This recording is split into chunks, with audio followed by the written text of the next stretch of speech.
Welcome back to another episode of Art World Confessions. Today I'm going to talk about the phenomena. I've been talking a lot about my own personal experience and not about the whole general art world because, again, a lot of these stories are from my perspective, and who knows, people may not be happy about having these confessions told about them. So I will leave the names out, like I said in the beginning, of anyone that I'm talking about from my experience and what I see around me. And again, these are just my personal points of view. So don't get all in a tussle if you feel like you're being talked about. Most likely you're not being talked about. So recently I passed by with some girlfriends who are also in the art world.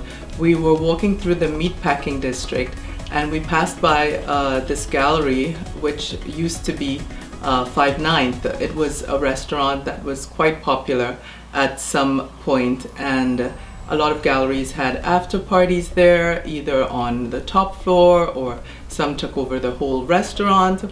There was a garden in the back as well. I don't know if people were around New York that time. Maybe they remember 5/9. It was reputed to have been some temporary home of Basquiat because the top floor had a mural by him, which the previous owner of the building supposedly had whitewashed, just to get rid of that graffiti. I'm sure, like anyone who's gotten rid of a Banksy on their building, they live to regret it. Even though I think Banksy's a little different because he doesn't verify anything that he's put out in the public, and you can't really resell any of that on the market anyways, even if you did do something on your building and you cut that wall out and wanted to sell it. So so today's episode is about how the combination of money and art can be quite a strong aphrodisiac, and how people sometimes find themselves quote unquote falling in love in the art world. I mean, there's so many stories that I can tell. I'm going to tell only one story today, and then I'll save another one, which I was discussing yesterday with a friend about another art dealer. But so this art dealer is supposedly dating a much younger artist. The art dealer in question is much older, and the artist is much younger, like, I don't know, 50 years younger or more. Anyways, so the rumor goes that it's her boyfriend. And it's just that, a rumor, I think, because nobody knows what happens between people behind closed doors. That's the first thing. And the second thing is, if the artist were smart, which we'll assume that she is smart, she would have realized by now that the real power of getting anything done with the older man is to actually not give him what he wants. And we all know what men want from young girls. I mean, perhaps it's a painting. But anyways, if she's smart, she'll know that by not giving him what he wants, she will probably get much more from him in the long run, whether that's gallery representation or more sales or being introduced to people or traveling the world or whatever it is she wants. If she's smart, she'll know that not doing what he wants, blank, will probably get her much further along in life. And then of course, she probably does have her own young boyfriend that nobody knows about because he's not rich and famous. He's not being written about in the press at all, which he probably likes and she likes. And then that young guy who she goes home to every night, she reassures him, there's absolutely nothing to those rumors about, my dealer and myself, how could there be? I love you, honey. It's just you and me. And of course, he's going to be relieved and he's going to be so happy to ride her coattails, not to mention her monetary coattails from all the money she's making from the sales of her work in that gallery. So at the end of the day, everyone is happy one way or another. And also, I was thinking that these relationships between artists and their dealers, it's a little bit incestuous. It's a little bit like father and daughter. I mean, forget about the age gap. Just, the relationship between the two of them is somehow transactional already in terms of buying and selling the work that they're producing. But then you add emotions and who knows what kind of relations between them, and then it really gets super messy.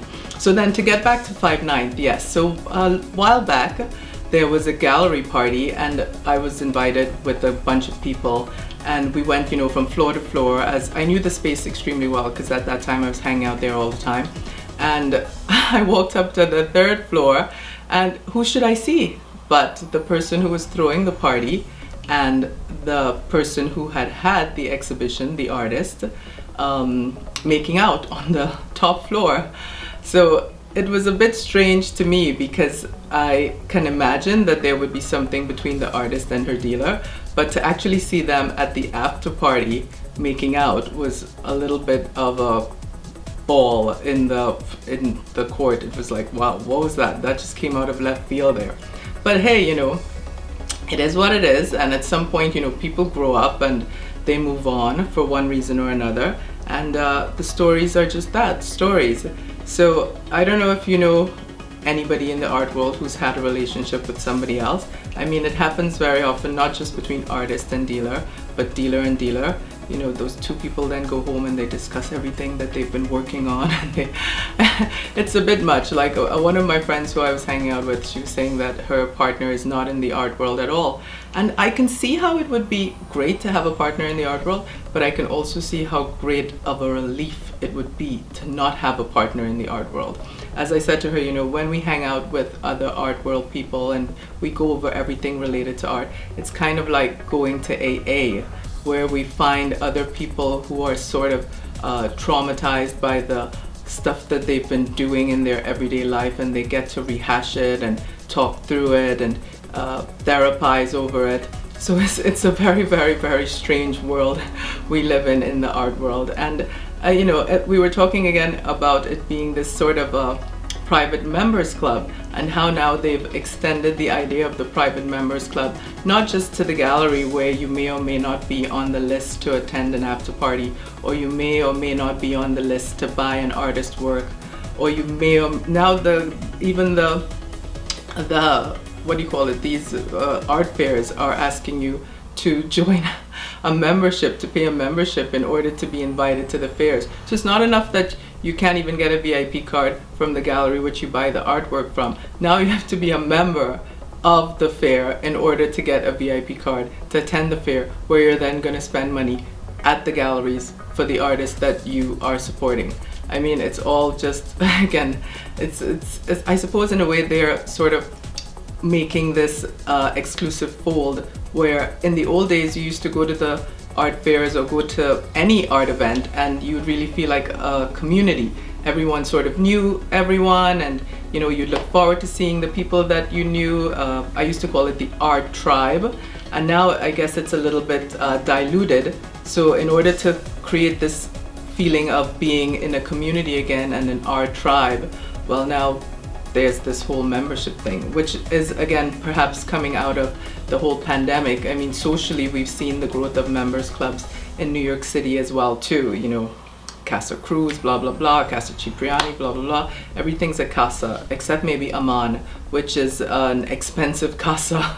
Not just staying there at the hotel, but the membership as well. So I think that's it for my episode today. Thank you for joining me on another episode of Art World Confections. Please please share these videos if you enjoyed them. Please subscribe to the channel, and if you have any comments, I'm happy to read them and I'm happy to respond. At this stage of the channel, it hasn't grown to that great a number that I can't respond personally to your comments. So by all means, let it out. Let me know what you think. I have all the time in the world to respond. Have a great week.